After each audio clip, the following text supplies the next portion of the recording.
Hello guys, আসসালামু আলাইকুম, welcome back to another video. So আজকে এমন একটা ইন্টারেস্টিং ভিডিও নিয়ে এসেছি, সেটা আসলে আপনারা দেখলে সবাই হতভম্ব হয়ে যাবেন। কারণ এখানকার যত জিনিসপত্র, বাড়ি ঘর যা কিছু আছে সব কিছুই হচ্ছে উল্টো।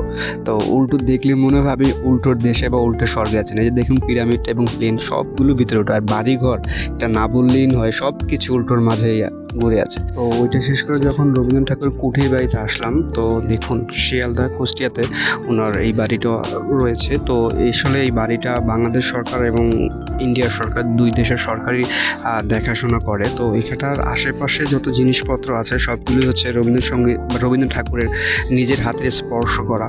তো এই বাড়িটা আসলে ওনার ছবি দিয়ে এবং ওনার যত জিনিসপত্র সবগুলোই সাজানো আছে। আর বাহির থেকে বাড়িটা এতটা সুন্দর লাগে দেখতে, আসলে খুবই অতুলনীয় বিষয়। আর বিশেষ করে এখানকার যারা আসবেন তারা অবশ্যই তার সম্পর্কে, মানে রবীন্দ্রনাথ ঠাকুরের সম্পর্কে খুঁটিনাটি জেনেই আসবেন, তাহলে হয়তো বা অনেক উপকার হবে আপনাদের। আর আপনাদের আমন্ত্রণ সবাইকে।